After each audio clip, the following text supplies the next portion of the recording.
tá em direto. Acho que eu cuido agora quando ele chega. Talvez.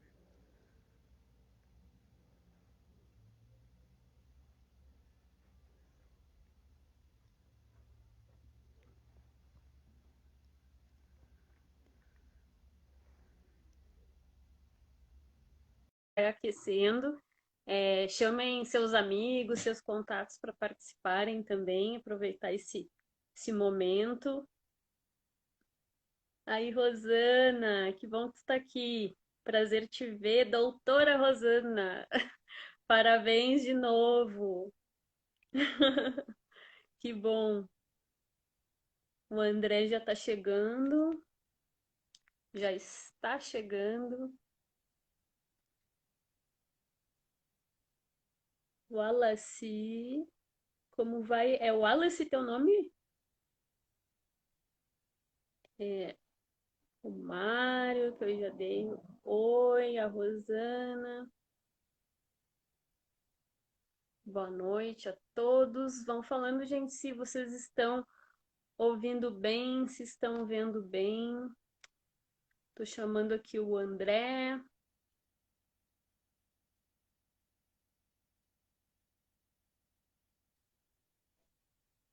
Os probleminhas burocráticos da internet, gente.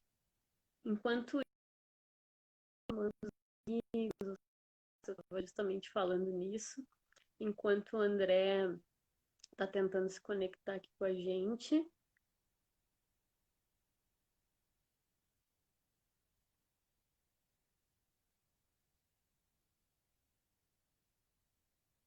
Não deu ainda.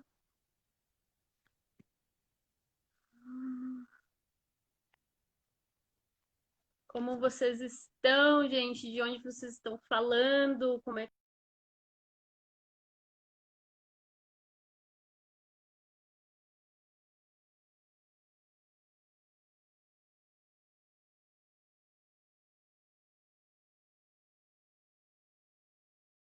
tem a vontade de estar aproveitando esses momentos iniciais aí? Acho que agora vai dar.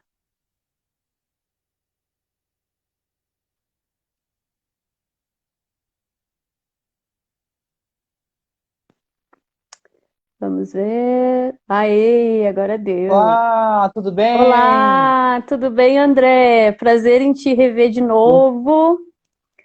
Tudo bem? Muito obrigado, tudo ótimo e Obrigada. contigo? Ótimo, melhor agora, né? Então, André, obrigada de novo por estar aqui, por aceitar o convite da parte 2 que rendeu. Então, quem já estava com a gente, seja muito bem-vindo, né? No domingo passado, quem não estava, seja também muito bem-vindo. Espero que vocês gostem, compartilhem aí com seus amigos. Quem é da música, das letras, das danças, das linguagens todas, né? Porque a gente fez bater um papo sobre polifonia e, claro, não é só polifonia, é toda uma rede, né, André? E aí a gente ficou com aquele gostinho de quero mais, né, André? Assim, a gente acabou conversando e, não falei metade de coisas que eu gostaria de ter falado. O André também, eu queria ter falado sobre coisas, não falei. E aí depois também eu recebi um feedback de comentários assim sobre a questão do coral, também curiosidades assim do pessoal de saber mais a respeito, vi comentários também que deixaram sobre as suas experiências em situação de coral, assim, né,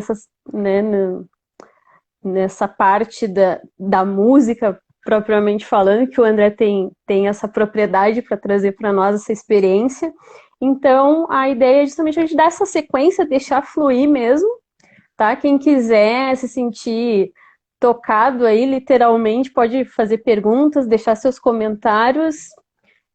A ideia é que a gente bater esse papo fluido sobre música e fazendo esse entrecruzamento, deixando o Bakhtin entrar, deixando a dança vir, enfim, aquilo que tocar vocês, que for objeto de desejo, podem trazer para cá, que a gente vai deixando a coisa fluir.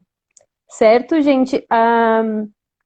Qualquer dúvida, se fechar o tempo aqui, se não der tempo, A gente faz uma parte 3, né, André?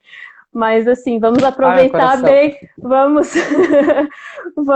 mas vamos aproveitar bem esse tempo, né? Passa ligeiro, mas a gente vai aproveitar da melhor forma possível. Esse momento aqui, justamente essa parte, essa dobradinha, esses desdobramentos, é para que a gente possa falar coisas que a gente não falou ou até aprofundar algumas coisas que a gente já tenha dito, né? De outros modos, tá? Então, André, te passo a palavra para que a gente possa ouvir um pouquinho mais do que ainda ficou te palpitando ali do nosso último encontro. Ok, muito obrigado, Marisa. Obrigado aí por tudo. Eu queria começar, então, fazendo um convite para quem está aí online, né, que eu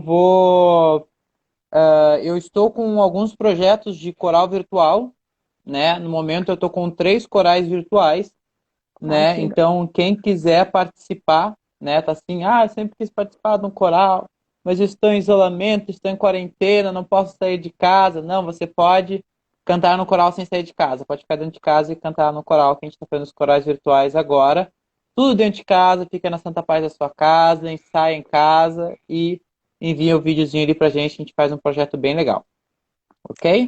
Que maravilha. Depois a gente deixa também aqui, né, André, nos comentários ali, teus links de divulgação direitinho pro pessoal. Ok, perfeito. Então, uma das coisas que ficou, eu queria comentar no vídeo, no nosso último encontro, na nossa última live, que ficou em aberto, que eu falei muito sobre essas questões de alguns receios que algumas pessoas têm ao cantar no coral, né? Alguns receios que vêm antes até do cantar do coral, né? E como eu só comentei que eu tenho que lidar com esses receios, que eu falei como traumas também, né? Que eu tenho que lidar com isso como regente, mas eu não expliquei muito, eu lido com isso, mas como é que eu tenho que lidar com isso, né? Para onde é que eu levo essas coisas, né? O que que eu faço com isso? Então, eu gosto muito de pensar que tem três coisas, né? Tem 3 tipos desses problemas que as pessoas que podem ser geradores de receios, né?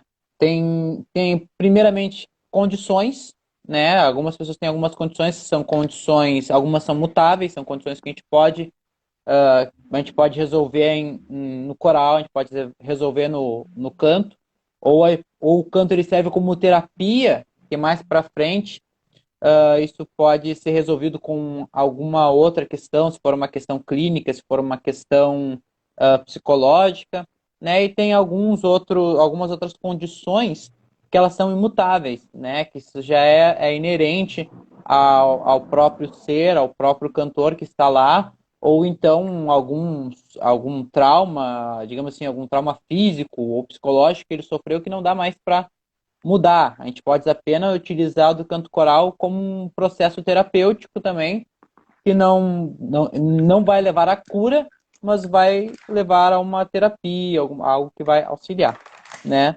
E tem os próprios receios, que são receios de aquelas dúvidas. Eu não vou cantar porque eu não sei cantar, eu não vou cantar. Tem outras questões aí que são um pouco menores, assim, mas que fazem parte do medo da pessoa, né? Eu, na minha experiência como regente de canto coral, eu já lidei com pessoas, assim, que eu comentei sobre condições mutáveis, né? Pessoas que tinham, por exemplo, quadros clínicos, digamos assim, de fenda vocal, né? De nódulos, pessoas que tinham algumas questões na prega vocal que eles achavam que não eram capazes de cantar porque as vozes deles não eram suficientes, né, porque eles achavam, minha voz é ruim, não serve para cantar. Eles era uma questão que era uma musculatura que não era forte o suficiente e precisava justamente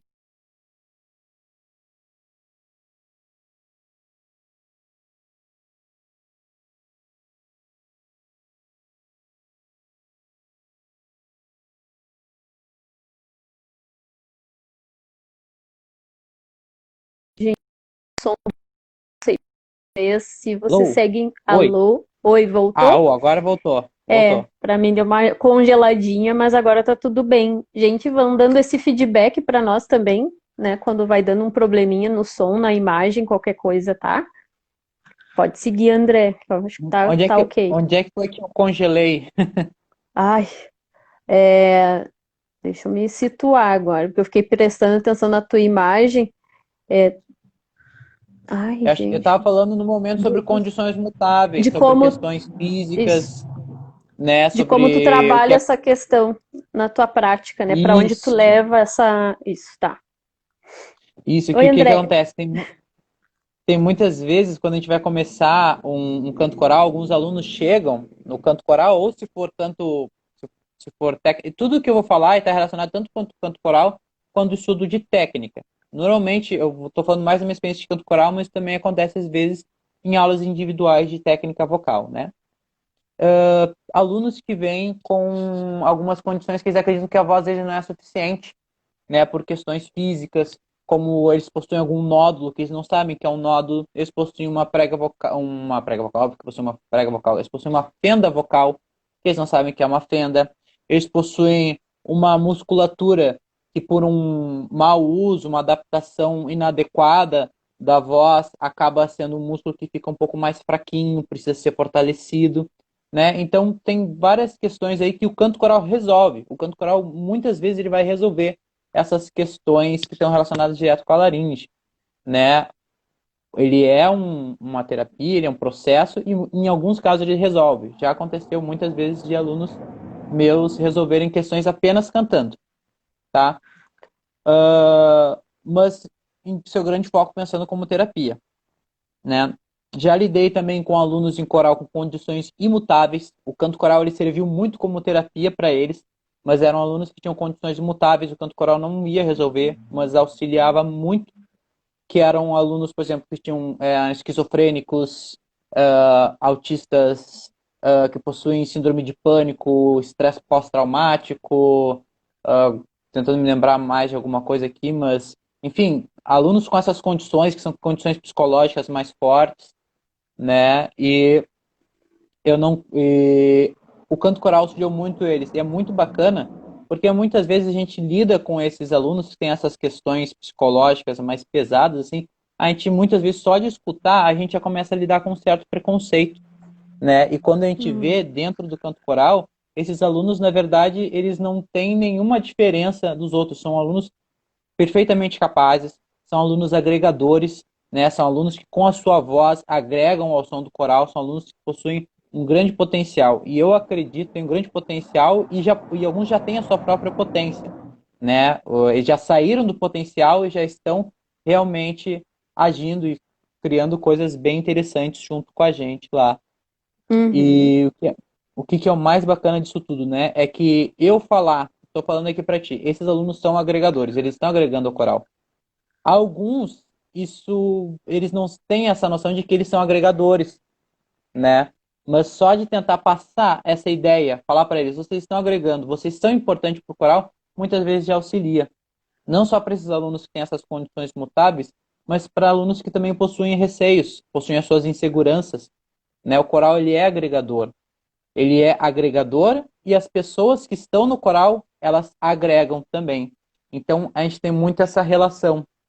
A gente faz Uhum. com que a pessoa se sinta agregada e também com que a pessoa se sinta agregadora, né? Essas duas relações são muito importantes para o coral. A gente tem que ter essa troca muito clara no coral. Também até para a gente falar umas questões mais de funcionamento do coral. Muitas vezes o coral vai acontecer de alguns cantores que não vêm porque eles vêm com esse pensamento. A minha voz não é importante, eu não agrego em nada ao coral. Isso é uma coisa que a gente sempre tem que deixar bem clara, né? O coral ele vai. Eu nunca falo que o coral é para os cantores, nunca falo o coral é agregador para vocês. Eu sempre falo vocês que são os agregadores do coral. Vocês que agregam para mim, vocês que, digamos assim, eu que seria, digamos assim, em teoria, de acordo com a hierarquia, eu seria a cabeça funcionante, eu que juntaria todos para fazer aquilo funcionar. Sem eles, sem os cantores, eu não existo. Eu sou apenas imaginário, né? Então, os cantores, são muito mais agregadores. Se algum cantor não vem ao ensaio, perde muito, porque esse som, existe uma comunicação entre os cantores, e é muito importante. Comecei a já entrar em outros assuntos aqui, porque isso é uma coisa muito ampla, vai para um lado e vai para o outro lado, né? É difícil, né, André? Essa coisa da gente. E aí, quando a gente pensa polifonicamente, assim, né? A gente vai vendo como uma coisa realmente está atrelada à outra, né? Todos esses aspectos, né? A gente não consegue fazer um resumo, né? Dentro daquela ideia de falar. Por exemplo, aqui a nossa live, ela é polifonia, mas nem tu vai dizendo, né? As tuas impressões, tuas sensações, né?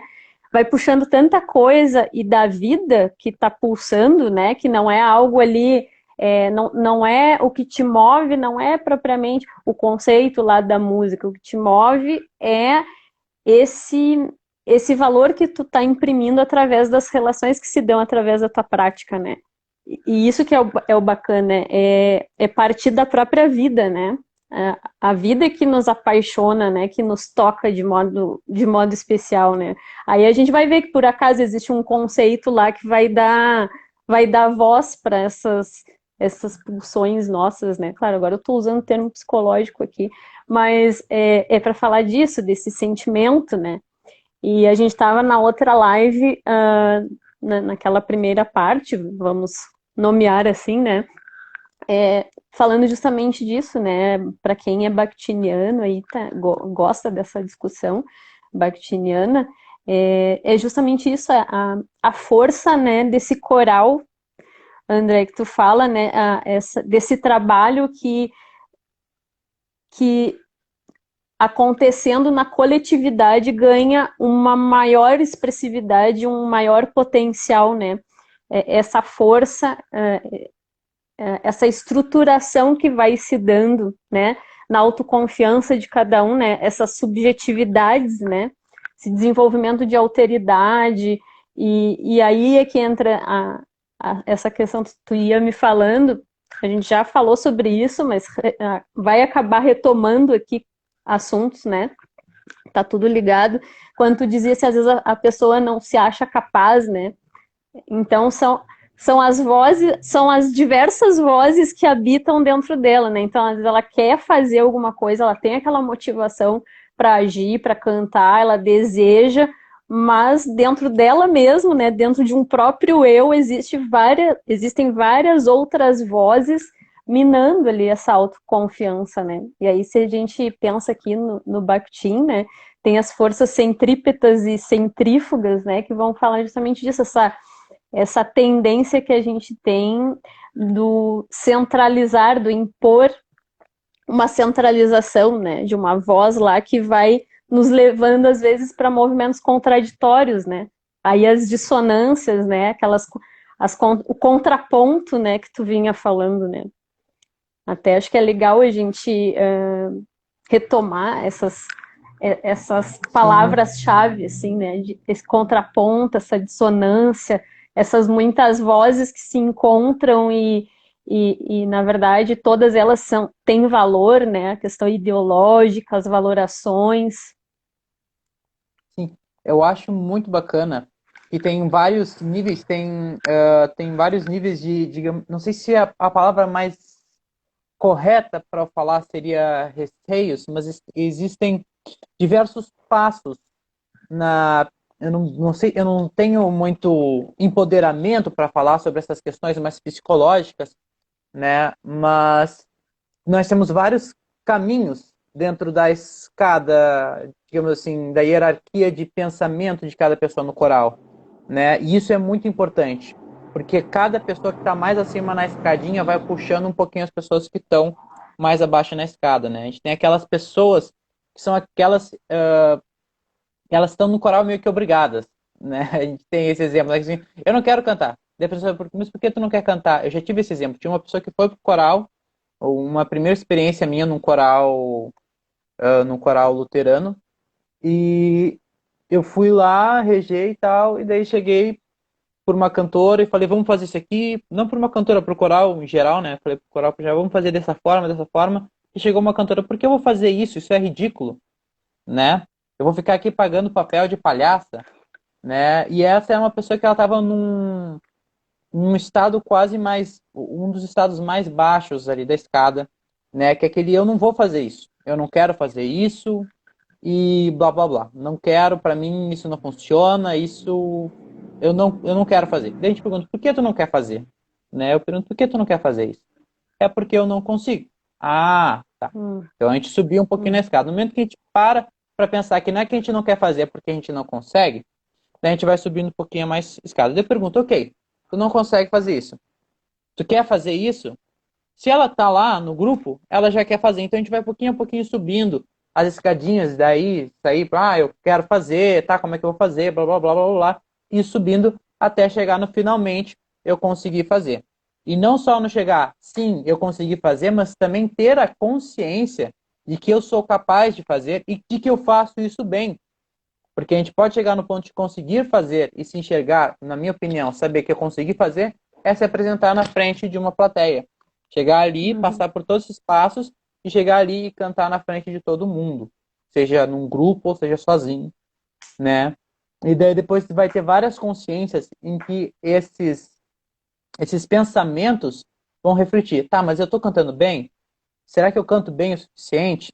E daí vai entrando aqueles receios e blá blá blá blá blá blá, a pessoa vai se somando disso. Isso vai gerar, digamos assim, não é um contraponto musical, mas é um contraponto de opinião, ok? E nesse caso, a gente tem que. Isso é uma realidade no coral. Eu gostaria muito que a gente tivesse uma consonância perfeita no coral, que todo mundo fosse aquele. Ah, eu sou capaz de fazer isso, eu faço muito bem. Como eu gostaria que todos os corais que eu regesse fossem assim. Mas isso é uma realidade de um coral profissional. E no mundo inteiro, o coral ele é prioritariamente amador. 90% dos corais do mundo inteiro são amadores. E no Brasil, desses 90%, a gente pode dar um chute de 95%, 96% é coral amador. Então, boa parte dos corais do Brasil tem que lidar com essa questão, com esse contraponto, né, com esses receios. E o meu papel como regente é tentar elevar isso. Como é que eu vou elevar isso? Eu posso elevar conversando cada um com cada um. Eu posso elevar isso tentando atribuir funções de liderança para certos cantores, né? A gente tem no coral a figura do chefe de naipe, né? Que a gente já fez essa brincadeira uma vez, né? Do chefe de naipe, a gente coloca aspecto de lideranças e daí as pessoas vão se aproximando desse líder. E as pessoas se aproximam tanto do regente quanto do líder, né? A gente tem o subregente, que é outra brincadeira que dá para fazer, né? Na orquestra, quando a gente vai lidar com orquestra e com coral junto, a gente também tem a brincadeira do Spala, né? Eu estou falando como brincadeira, mas se a gente for pegar um grupo profissional, obviamente eles não vão falar como brincadeira, né? Eles vão falar assim, esse Spala, ele é uma figura muito importante, é um profissional ali que tem tais funções. Ali os chefes de naipe são profissionais que têm tais funções. Eu, como normalmente sou regente de corais amadores, não são corais que recebem cachês para cantar e uh, cumprir uma cumprir uma agenda, né? Eles têm uma agenda, claro, é uma agenda a agenda da igreja, a agenda da comunidade, mas não é aquela agenda pesadíssima de um grupo profissional, né? Eu falo mais como uma brincadeira. Agora tu vai ter essa posição de responsabilidade. E essa posição de responsabilidade torna um cantor que de repente estava naquela posição de tá, eu acho que eu consigo cantar. Eu acho que eu consigo, mas eu não sei se eu consigo. Ele coloca ele numa posição um pouco mais acima de confiança.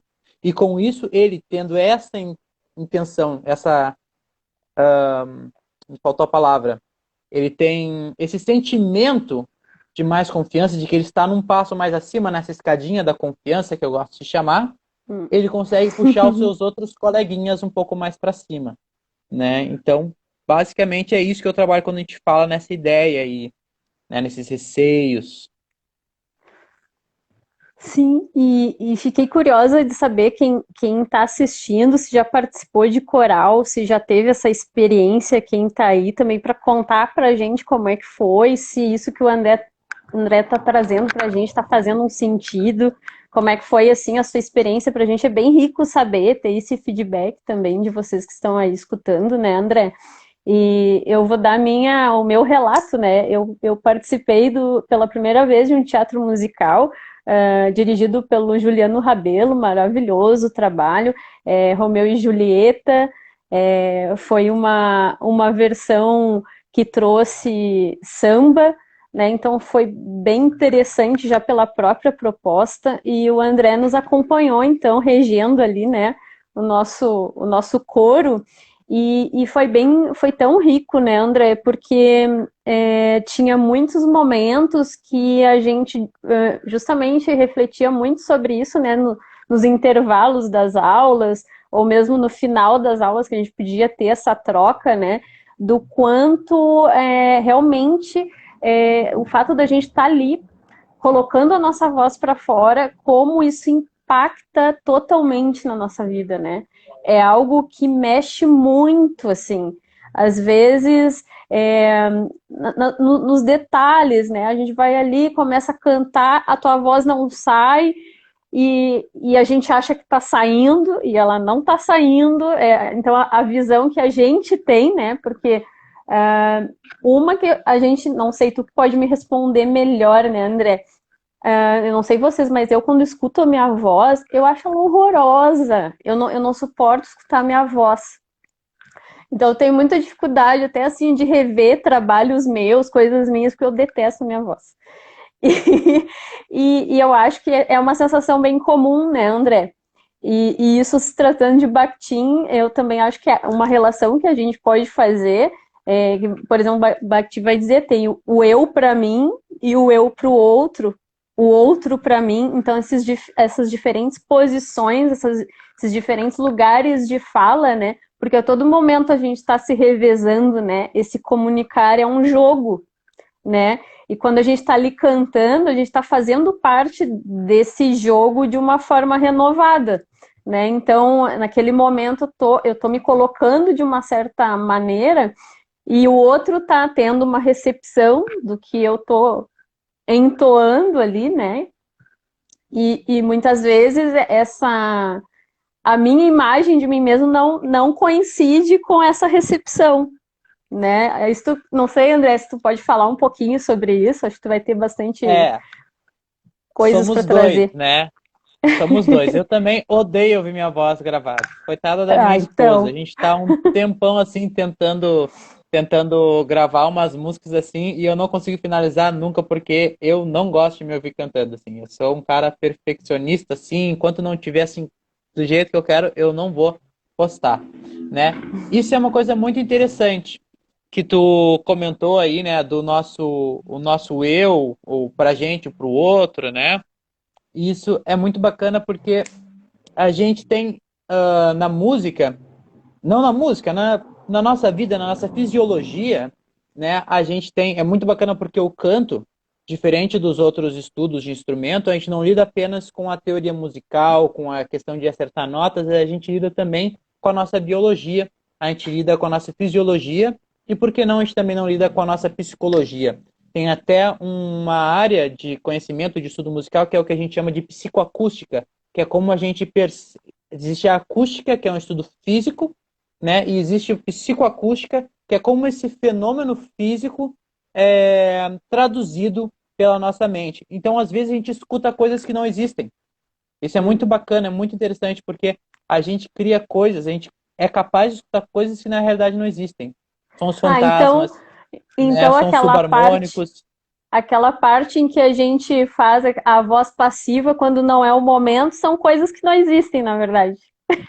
Não, não, aí tá indo para outro lado, né? Só deixando claro aí, né? Voz ativa, aquela voz, eu gosto, voz ativa e voz passiva é um resumo, né? A gente existe uma técnica, um, um estudo do canto que é o estudo do onset. Tem muitas pessoas que chamam de ataque em português, mas eu não considero essa uma boa tradução, tá? Que é uma configuração da nossa laringe. E daí a gente pode ter uma configuração mais passiva, a gente vai ter uma voz mais relaxada, um pouco mais aerada, e uma voz ativa, que é uma voz, como eu estou falando agora, uma voz mais para palestra, é uma voz mais para impor algum tipo de respeito, que é o que a gente chama de voz de peito, né? Também muitas pessoas consideram voz de peito, voz ativa e voz de cabeça, voz passiva, mas eu também considero essa conexão um pouco fraca. Eu acho que Uhum. mas isso é conversa para outro momento. Sim, Para outro momento, dá todo né? um outro papo, né, André? Essas questões todas. Exatamente. Eu vi que tem um comentário aqui, eu acho que é o primeiro comentário, é da Andréia, tá? Oi, Andréia, aproveitando. Não reparem, minha visão tá terrível, tá, gente? Minha irmã tocava violão e a professora, nas audições de fim de ano, convocava alguns familiares para participar. Foi uma experiência muito positiva. Que bacana. Para mim, foi muito positivo também, assim, eu aprendi muito e especialmente, assim, esse poder que a gente colocar a nossa voz para fora tem de uma forma muito especial, assim. Eu acho que ela tem essa parte. Bom, tudo tem a sua particularidade, né, gente? Esse valor que a gente imprime nas coisas, né? Eu posso falar com muita paixão sobre poesia, posso falar sobre muita paixão sobre um livro que eu adoro e vai tocar de diferentes formas, claro, né? Mas a música, eu acho que ela mexe muito com a gente porque são questões muito internas, né? Como o André disse, às vezes são traumas de uma vida inteira, são situações de vida ali muito arraigadas ainda naquela pessoa, e vai tudo literalmente se cristalizando como vozes, né? Aí literalmente, né? São lidar com essas diversas vozes, né? Porque a gente tá ali, para mim, foi a primeira vez que me apresentei num coral, por exemplo, né? Foi tudo muito novo, então eu estava atuando, dançando e cantando, Tem que e, começar a e, dar e o mais como é pesado possível. preciso, e como, né, André, é um ato de coragem, né, de a gente É. fazer isso, né? E tinha momentos ali, e aí essa autocobrança que a gente faz, né? Eu e mesmo outros colegas, né? A gente sentia essa coisa, aí a gente se compara e a gente acha que não tá tão bom quanto o colega. Ai, mas o outro tá maravilhoso, olha eu, nossa, como é que eu vou cantar? Então, são essas diversas vozes que vão compondo ali um cenário, né, André?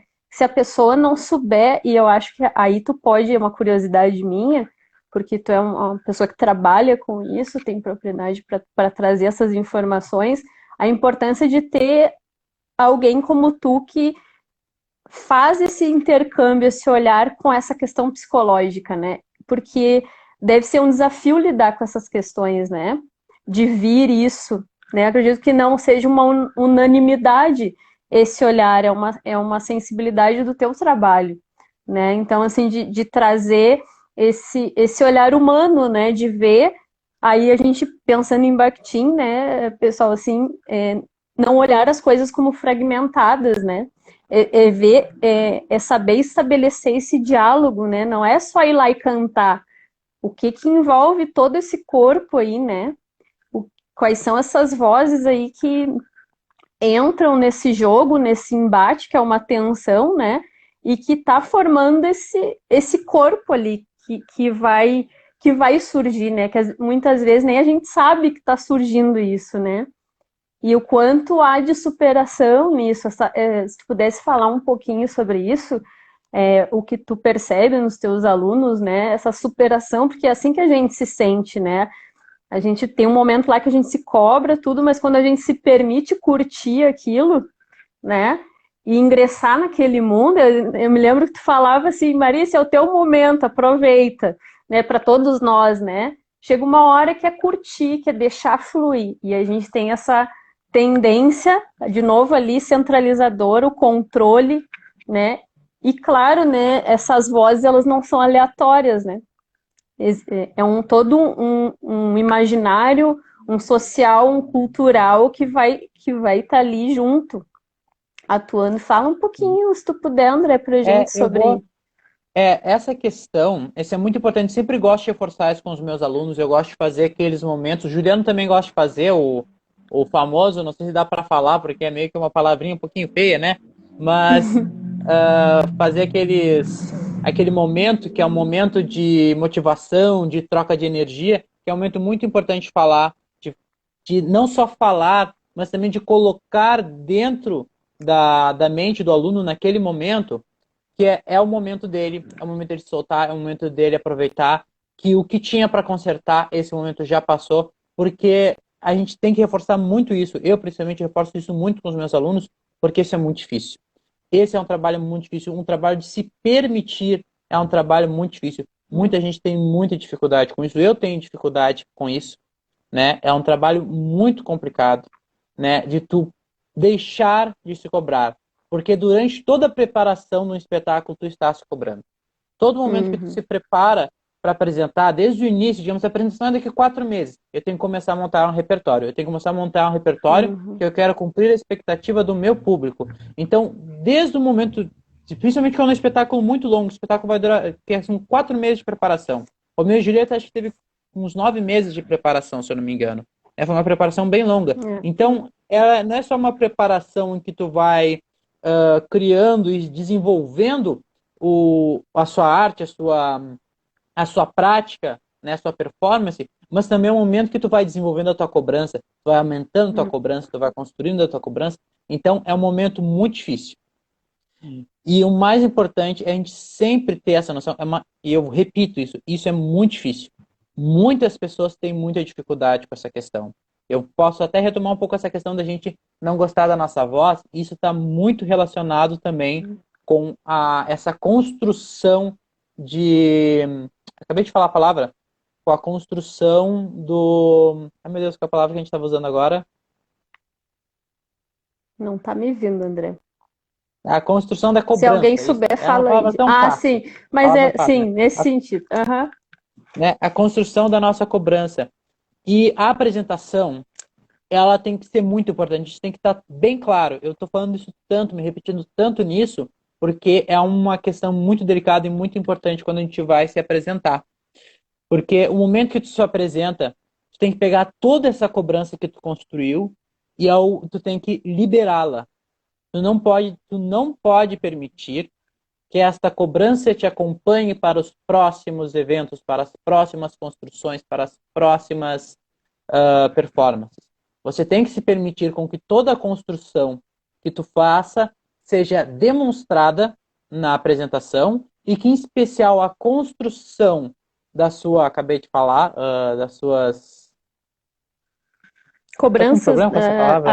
Com as suas cobranças, e especialmente com a construção das suas cobranças, que elas sejam demonstradas e, mais ainda, que elas sejam abandonadas, que elas fiquem no palco em que você se apresentou. Você não pode permitir que as suas cobranças te sigam, ok? Você tem que apenas aprender com elas e ser grato pelo que você aprendeu. Porque quando for começar uma nova performance, quando for começar um novo projeto, essas cobranças, elas vão voltar, você querendo ou não. Então, o melhor que você pode fazer é deixá-las irem todas embora durante o palco e tentar ser o mais natural possível. E isso é muito difícil. Isso é muito difícil. Isso é justamente aquele lugar dual para onde a gente recorrentemente vai na nossa vida em geral, né, André? Esse momento de camisa de força que a gente se coloca, e aí sempre remetendo ali os movimentos centrípetos e centrífugos, justamente essa camisa de força e essa liberdade, né? Como é que a gente lida com essas vozes tão dissonantes que habitam dentro de nós e como é que a gente se desgarra assim dessas represálias que a gente mesmo se coloca, né? E para isso há um processo, né? Se a gente pensar na dança, se a gente pensar...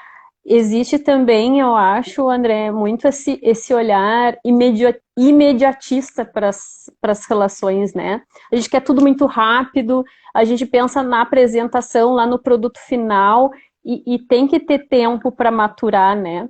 Uma proposta, um trabalho, né? Ninguém nasce sabendo, né? E a gente chega já se impondo, e aí isso tem tudo a ver com a polifonia, né? A gente, como nossa voz, a gente se impõe, né, determinadas centralizações, assim, de que tem que ser algo e a gente não respeita muitas vezes o fluxo desse processo, né? Deixar vir as consequências desse processo, mas porque justamente é um grande desafio, né, André? Precisa muita coragem, né? Imagina, para quem está acostumado a cantar, bom, sempre vai ter o friozinho na barriga, o famoso friozinho na barriga dos artistas, do palco e tudo mais.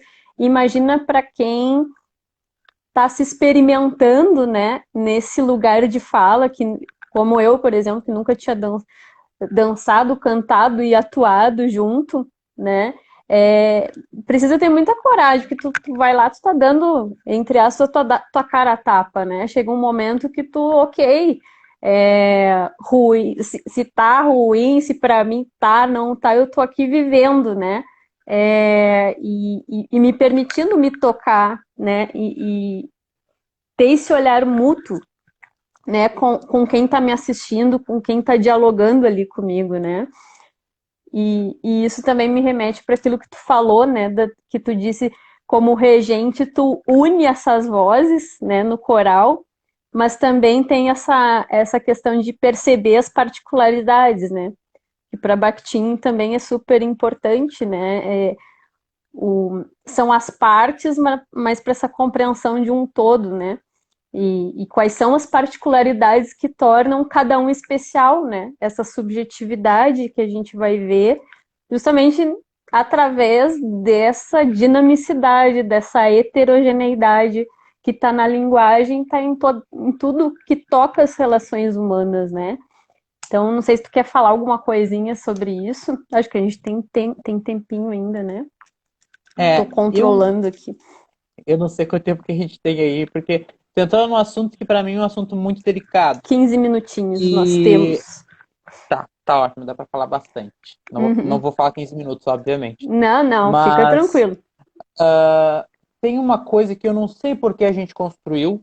Eu entendo a importância dessa construção, eu entendo a importância dela, mas eu não sei porque ela só não está, mas como também ela é tão forte no nosso coração, digamos assim, né, na nossa psique. Ela é tão importante, até para quem não é profissional, até para quem está iniciando, é algo que é tão pesado, que é a questão da etiqueta musical, é a questão da etiqueta performática. A gente tem essa questão da etiqueta performática que é absurda, né? Tu chega ali e tu pensa assim, eu tenho que estar em tal forma, eu tenho que estar em tal postura, eu tenho que ter tal olhar, eu tenho que passar tal impressão.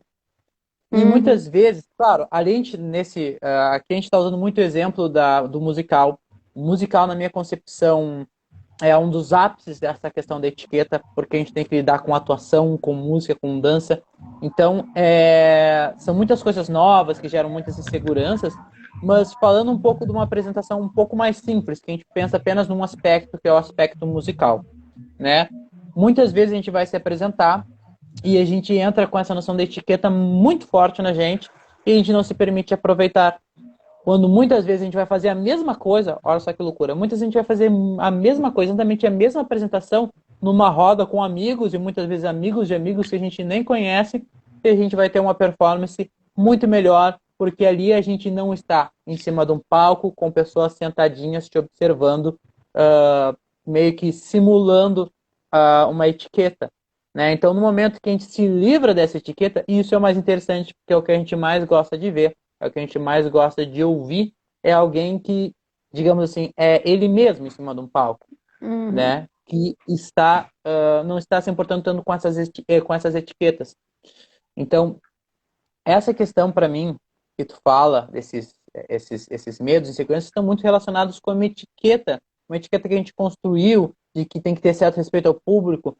Poxa, eu vim da ópera, não vou dizer que eu vim da ópera, tinha outras coisas antes da ópera, mas eu me formei numa faculdade que é basicamente música erudita, ópera, canto lírico, né? E essa questão da etiqueta é muito forte, ela é muito presente.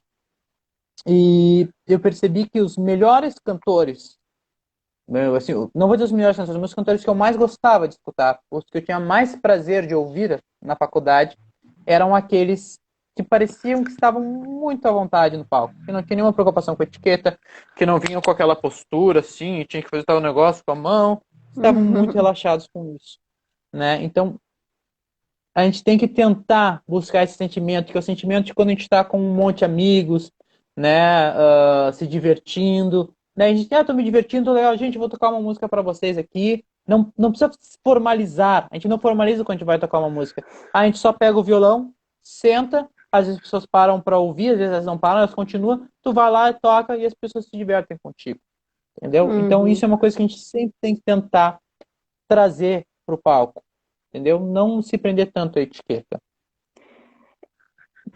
E isso é o que vai nos atestando justamente como únicos, né? E é o grande desafio nosso, né? A gente vinha falando aquele mesmo tema, aquilo que sempre repete, mas que em dado momento vai ter essa cisão com a repetição, porque vai se renovar através das suas próprias particularidades, né, André? Da sua subjetividade Sim, que vem ali reforçada, né? Tu estava falando das etiquetas, e aí, de alguma forma, me corrija se eu estiver errado, eu fiquei pensando na tua fala mais do início ali, sobre o coral profissional, essa expectativa em relação ao coral profissional e ao que tu encontra, né? Assim, o trabalho que tu desenvolve sem ser nesse nível, dessa natureza profissional e dessa diferença, desse preconceito que vai se formando, né? Quando o coral não é profissional, ou seja, pensar na dança quando eu não estou numa companhia de dança famosa, uma grande companhia de balé, daqui a pouco a gente dança se apresenta no coral da escola, se apresenta uma apresentação de dança da escola. Como a gente, eu não sei se eu vejo isso como etiquetas também, de certa forma, né? Esses rótulos que a gente vai de menos valia que a gente vai acreditando que as coisas têm, né? Assim, esse preconceito, não sei se eu estou conseguindo me fazer entender, mas é esse preconceito de que determinadas situações elas têm menos valia do que outras, né? Então, se eu estou me sim. apresentando num grande teatro, isso tem um valor. Mas se eu estou me apresentando numa confraternização, por exemplo, isso é menos. Né? Ah, se eu estou ali num solo, dançando, sou a bailarina principal, nossa, eu estou reinando. Mas se eu sou só mais uma que estou dançando igual a todo mundo, né, não me destaco de alguma maneira, isso é menos. Não sei se a gente tem pouquinho tempo, né? Mas É, essa tua fala das etiquetas também, de certa forma, me levou para esse universo desses nossos preconceitos, né? De como a gente sim. vai estabelecendo esses valores, né? Pois é, rapidinho, eu enxergo isso de uma forma. Falando rapidinho sobre a questão dos corais profissionais, bem rapidinho. Eu posso estar Uhum. falando alguma besteira, espero que não. Eu tenho que conversar depois com o meu amigo Eduardo, que é o presidente da FECORS, que é a Federação de Coros do Rio Grande do Sul. E eu acho que só existe um coral profissional no Brasil inteiro, que é o coral da OSESP, Puxa. da Orquestra de São Paulo, né? Eu agora não sou mais devido ao isolamento, o coral se dissipou após o isolamento retorno. Eu sou o cantor do Coro Sinfônico da OSPA. O Coro Sinfônico da OSPA, da Orquestra de Porto Alegre, a Orquestra Sinfônica de Porto Alegre, é um coro amador. Os instrumentistas da Orquestra Sinfônica de Porto Alegre não são amadores, são profissionais. Mas os cantores, os instrumentistas são profissionais, mas os cantores são amadores. Ok? Então, é muito difícil. Por isso, eu acredito que apenas a OSESP é o único coral profissional do Brasil Uhum. inteiro. Eu tenho que depois rever Tu essa vê só. informação. Mas eu tenho quase certeza que é. Porque tu vê a OSPA, que é um coral de mais de 100 cantores. Cantores de altíssima qualidade, diga-se de passagem. Tem muitos cantores, alguns cantores da OSPA não são formados, mas muitos são formados em canto erudito, ou seja, são cantores de altíssimo nível cantando na OSPA como amadores, apesar de terem um nível extremamente profissional. Uhum. Então, essa questão sobre o coro amador, existem diversos níveis de coro amador. Existe o coro amador que está começando, existe o coro amador que tem mais de 100 anos de história, como é o caso da OSPA, né? Uhum. Os 100 anos não, a OSPA acabou de fazer 70 anos. Falei uma bobagem. A OSPA acabou de fazer 70 anos. Então, o coro sinfônico da OSPA tem 70 anos de história. E é um coro Tu vê amador. só. Olha que coisa engraçada, né? Eu gosto muito de falar com os meus alunos sobre níveis de estresse. O que são níveis de estresse, né? Algumas pessoas, raras exceções, não, elas conseguem cantar em qualquer apresentação e não vão se importar. Eu já vi isso. Então, normalmente eles também parecem não se importam muito, né? Mas temos essas raras exceções aí. Os níveis de estresse que eu lido com o canto é o seguinte: tu vai fazer uma apresentação para tua família. Tu nunca cantou na vida, nunca cantou para frente das tuas famílias, vai ser um estresse. Mas no momento que tu canta para eles, de certa forma vai continuar sendo um pouco estressante, mas nem tanto. Então tu passa para cantar para um teatro da tua cidade, né? Digamos assim, um teatro pequeno, é outro nível de estresse. Um teatro de uma escola é um nível de estresse. Um teatro municipal, outro nível de estresse. Vai para um teatro maior, um teatro estadual, outro nível de estresse. Ah, vai tocar para aquele teatro mais lá, para um certo público. Ah, vou fazer uma canção solo, sozinha, só eu e, sei lá, não sei, agora ninguém vem na minha cabeça, só eu e o... Ia falar o Cartola, já faleceu, mas enfim, vou cantar para alguém muito importante, né?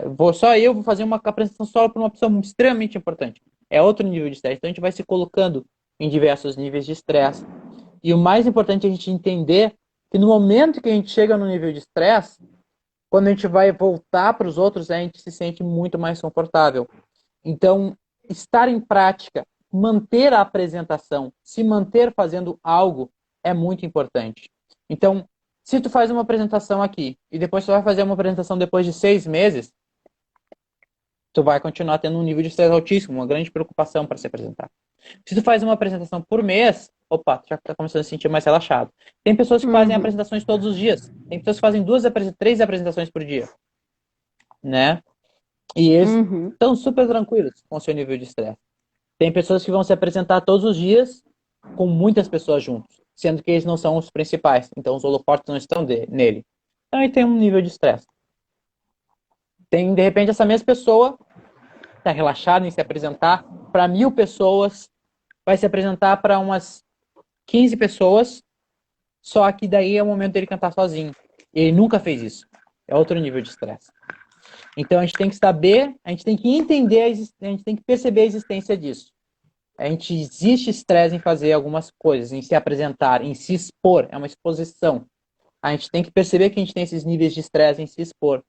E que a única forma, aliás, não é a única forma, mas uma das melhores formas de resolvê-los, de se sentir mais confortáveis com eles, né, é se manter fazendo aquilo que te causa o estresse. Ou seja, continuar se apresentando, se apresentar com mais frequência, né, se desafiar mais, aumentar o seu nível de estresse. Ah, eu tô aqui sempre me apresentando aqui para os meus pais. Acho que vou me apresentar num teatro. Acho que vou fazer um show num barzinho. Entendeu? E aumentando esses níveis de estresse para tentar se sentir mais confortável com isso. Outra forma também é estudar a técnica e tudo mais, ver o que é exatamente que te deixa inseguro para tentar resolver. Mas às vezes tu é um mestre, tu sabe tudo e mesmo assim tu se sente inseguro, né? Tu tem certeza daquilo que tu vai fazer e mesmo assim tu se sente inseguro. Daí é o nível de estresse mesmo. Muitas questões, né, André? Uma coisinha, como tu disse, uma coisinha vai puxando outra, né? E a gente tem 3 minutinhos, já vai terminar. Então, gente, mesmo terminando agora a live, quem quiser deixar nos comentários algum questionamento para o André, mesmo que não dê tempo de fazer aqui, se não está se sentindo à vontade ou no momento não surgiu, mas quiser bater um papo depois, pode entrar em contato com o André ou comigo, fiquem bem à vontade. Eu já vou me despedindo aqui, depois passo a palavra para o André. Quero agradecer pela presença de todos vocês aqui, pelo André também, o convite desse segundo momento foi muito rico, tanto quanto o primeiro. Agradeço a todos que já estavam na primeira live e estão aqui com a gente de novo. Vi muitos colegas e pessoas queridas aqui para mim, que fazem parte, de certa forma, da minha trajetória. Então, agradeço muito. Domingo vamos ter uma live com a Rosana, não sei se ela está aí ainda, se não caiu, mas sigam aqui com a gente. E André, foi um prazer novamente falar sobre polifonia e vida, e movimentos, e danças, e vozes contigo, e espero que o diálogo siga sempre. Quem quiser qualquer coisa, comentar alguma coisinha, temos 2 minutinhos, vamos ver. Foi gratificante, caiu umas fichas aqui. Ai, que bom, a gente fica muito feliz. É muito bom, né, que as fichas caiam, né? As fichas precisam cair, né? A seu momento, tudo a seu tempo, né? Esse processo, né, André? Então, com certeza. É isso, gente. André te passou. Conta pra gente depois, escreve, André. André também vai estar aqui com a gente no dia 7, depois a gente passa a programação. André, vou te passar a palavra, 1 minutinho, 1 minuto e 50 para ser mais justo. Bem, vou deixar o convite aí para o pessoal, só relembrando o mesmo convite que eu deixei no início, né? Eu estou no momento com um projeto de 3 corais virtuais, né? Então, quem quiser participar desses corais virtuais é muito bem-vindo. O coral virtual, tu não precisa sair de casa, não precisa se preocupar com essa questão de isolamento, né? Tu vai ser muito bem recebido, vai ter muitos bons materiais, né? Eu vou estar sempre tentando ajudar para que vocês se sintam mais à vontade. Vai ser como se fosse uma videoaula de canto, né? Focada no coral. E também, se tiverem interesse em terem aulas de canto, eu também estou oferecendo uma aula gratuita para quem tiver interesse. Ok? Então, estou deixando esses convites aí para quem estiver interessado. Ok? Agradeço muito a participação, o espaço, né? Foi muito bacana conversar e manter essa conversação, né? E poder conversar sobre esses assuntos, que são assuntos que é o foco do meu estudo, né? Uhum. E a gente que vive num mundo pesadamente monológico, né? Com essa tendência, a gente precisa ter esse alívio de vez em quando, né, André? Desses encontros, né? Dessas trocas, para a gente perceber com mais clareza essa polifonia aí na vida, né? Tinha muitas outras coisas que a gente podia falar, mas, gente, não deixem de deixar os comentários, tá? Não é porque terminou a live que o diálogo precisa cessar, tá? Muito obrigada. Se inscrevam no canal e acompanhem aqui com a gente, que ainda vai ter muito diálogo muito especial, tanto quanto esse, todos muito especiais. Obrigada, gente. Então é isso. Até a próxima. Tchau, tchau. Tchau, tchau. Obrigada, gente. Obrigada a todos.